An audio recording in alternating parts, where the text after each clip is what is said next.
Hello friends, कैसे हो आप सब। मैं हूं निधि और आपका मेरे इस यूट्यूब चैनल पर स्वागत है। दोस्तों, सर्दियों का मौसम आते ही हम सभी को सर्दी, खांसी, जुकाम ये सभी परेशानियां आ जाती हैं और बच्चे हों या बड़े, इस परेशानी से कोई भी नहीं बच सकता। और दोस्तों, जो बड़े बूढ़े होते हैं और बच्चे होते हैं उनकी इम्यूनिटी पावर बहुत ज़्यादा स्ट्रांग नहीं होती है, तो ये उन लोगों को जल्द ही अपनी चपेट में ले लेती है।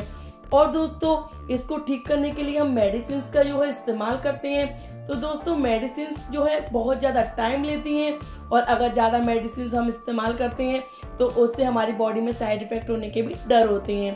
तो दोस्तों, आज जो मैं नुस्खा बता रही हूँ, अगर आप इसको 2 दिन भी इस्तेमाल करते हैं तो आपकी पुरानी से पुरानी सर्दी खांसी बिल्कुल ही ठीक हो जाएगी। तो फ्रेंड, इस नुस्खे के लिए हमने लिया है अदरक का जूस। दोस्तों, अदरक आपकी बॉडी को बहुत ही अच्छी गर्माई देती है।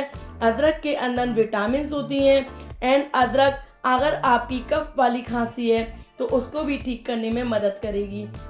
दोस्तों, अदरक का जूस बनाने के लिए मैंने अदरक को कद्दूकस कर लिया था और उसको छलनी की मदद से छान लिया था। तो इस तरीके से आप अदरक का जूस निकाल सकते हैं। और दोस्तों, आप इसमें हमको ऐड करना है 1 टीस्पून हनी यानी कि शहद। दोस्तों, शहद के फायदे तो आप सभी जानते ही हैं और हनी जो होता है वो गर्म होता है, जो कि हमारी बॉडी को गर्माई देकर हमारे शरीर में जितनी भी सर्दी भरी हुई है उसको निकालने में मदद करता है। और दोस्तों, अदरक का स्वाद जो होता है वो बहुत ज़्यादा कड़वा होता है और हनी डालने से जो अदरक का स्वाद होता है वो भी अच्छा हो जाता है।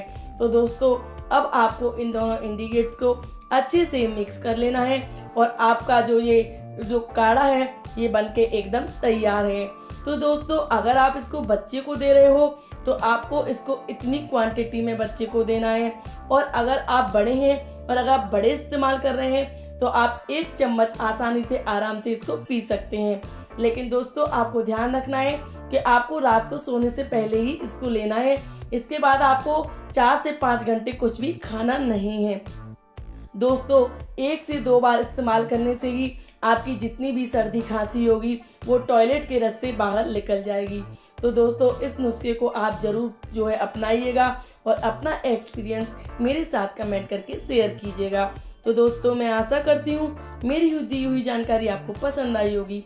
पसंद आई हो तो वीडियो को लाइक कीजिएगा, चैनल को सब्सक्राइब कीजिएगा और हमारी वीडियो को अपने दोस्तों के साथ शेयर कीजिएगा। मैं फिर मिलती हूँ आपसे किसी नेक्स्ट वीडियो में किसी महत्वपूर्ण टॉपिक के साथ। तब तक के लिए बाय बाय, टेक केयर।